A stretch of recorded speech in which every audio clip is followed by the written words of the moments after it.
Hi friends, ಮಿಲನ ಅಡಿಗೆ ಮನೆಗೆ ಸ್ವಾಗತ. ಇವತ್ತು ನಾವು ಕ್ಯಾರೆಟಿಂದ ಕೀರನ್ನು ಯಾವ ರೀತಿ ಮಾಡೋದು ನೋಡೋಣ. ನಮ್ಮ ಮಿಲನ ಚಾನಲನ್ನು ಸಬ್ಸ್ಕ್ರೈಬ್ ಮಾಡಿ, ಬೆಲ್ಲೈಕನ್ನ ಒತ್ತಿ, ಹೆಚ್ಚು ಶೇರ್ ಮಾಡಿ, ಲೈಕ್ ಮಾಡಿ. ನಾನಿಲ್ಲಿ ಕ್ಯಾರೆಟನ್ನು ಒಂದು 5 ಕ್ಯಾರೆಟನ್ನು ಕ್ಲೀನಾಗಿ ಅದರ ಮೇಲಿನ ಸಿಪ್ಪೆ ಎಲ್ಲ ತೆಗೆದುಬಿಟ್ಟು ಇಟ್ಕೊಂಡಿದ್ದೀನಿ. ಅದಕ್ಕೆ ಒಂದು ಅರ್ಧ ಗ್ಲಾಸಷ್ಟು ನೀರನ್ನು, ಮುಕ್ಕಾಲು ಗ್ಲಾಸಷ್ಟು ನೀರನ್ನು ಹಾಕಿಬಿಟ್ಟು ಒಂದು 10 ನಿಮಿಷ ಒಲೆ ಮೇಲೆ ಇಟ್ಟು ಬೇಯಿಸ್ಕೊಳ್ಳೋಣ. ಅದು ಬೇಯಿಸ್ಕೊಳಕ್ಕೆ ಇಟ್ಕೊಂಡಾದ್ಮೇಲೆ ಪಕ್ಕದಲ್ಲಿ ನಾವು ನಮಗೆ ಬೇಕಾಗಿರುವಂಥ ಹಾಲನ್ನು ಕೂಡ ನಾವು ಇಲ್ಲಿ ಸ್ವಲ್ಪ ಬಿಸಿ ಮಾಡಿ ಇಟ್ಕೊಳ್ತಾ ಇದ್ದೀವಿ. ಇವಾಗ ನೋಡಿ, ಒಲೆ ಮೇಲೆ ನಾವೊಂದು ಪಾತ್ರೆಯನ್ನು ಇಟ್ಟು 2 ಸ್ಪೂನ್ ತುಪ್ಪವನ್ನು ಹಾಕ್ಕೊಳ್ತಾ ಇದ್ದೀನಿ. ತುಪ್ಪ ಬಿಸಿ ಆದಮೇಲೆ ನಾವು ಇಲ್ಲಿ ದ್ರಾಕ್ಷಿ ಮತ್ತು ಗೋಡಂಬಿಯನ್ನು ಕೂಡ ನಾವು ಸಣ್ಣದಾಗಿ ಹೆಚ್ಚಿಟ್ಕೊಂಡಿದ್ದೀವಿ. ಆ ಒಂದು ದ್ರಾಕ್ಷಿ ಮತ್ತು ಗೋಡಂಬಿಯನ್ನು ಕೂಡ ನಾವು ಇಲ್ಲಿ ಆ್ಯಡ್ ಮಾಡ್ಕೊಳ್ತೀವಿ. ತುಂಬ ಚೆನ್ನಾಗಿರುತ್ತೆ.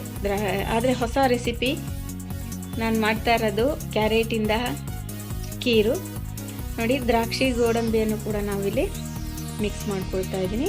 ನೋಡಿ, ನಾವು ಈಗ ಕ್ಯಾರೆಟನ್ನು ಬೇಯಿಸ್ಕೊಂಡು ಮಿಕ್ಸಿ ಮಾಡಿಕೊಂಡು ಇಟ್ಕೊಂಡಿದ್ವಲ್ಲ, ನಾವು ಅದು ದ್ರಾಕ್ಷಿ ಗೋಡಂಬಿ ಹುರ್ಕೊಂಡಿದ್ವಲ್ಲ, ಅದೇ ಇದಕ್ಕೆ ನಾನು ಹಾಕಿಬಿಟ್ಟು ಬಿಸಿ ಮಾಡ್ಕೊಳ್ತಾ ಇದ್ದೀನಿ. ನೋಡಿ, ಈಗ ಒಂದು ಕುದಿ ಬಂದಿದೆ, ಚೆನ್ನಾಗಿ ಕುದೀತಾ ಇದೆ.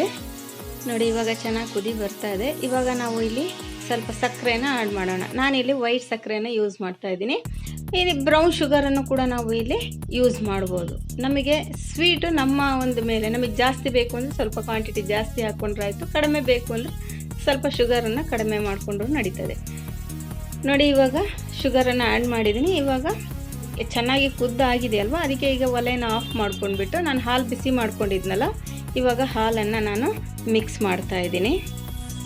ನೋಡಿ, ಈ ಥರ ಮಿಕ್ಸ್ ಮಾಡ್ಕೊಂಡಾದ್ಮೇಲೆ ಹಾಲು ಹಾಕಿ ನಾವು ದ್ರಾಕ್ಷಿ ಮತ್ತು ಗೋಡಂಬಿಯನ್ನು ತುಪ್ಪದಲ್ಲಿ ಹುರ್ಕೊಂಡಿದ್ವಲ್ಲ, ಇವಾಗ ಇದಕ್ಕೆ ಮಿಕ್ಸ್ ಮಾಡಿ ನಮ್ಮ ಒಂದು ಕ್ಯಾರೆಟ್ ಕೀರಿ ಸವಿಯಲು ಸಿದ್ಧ ಇದೆ.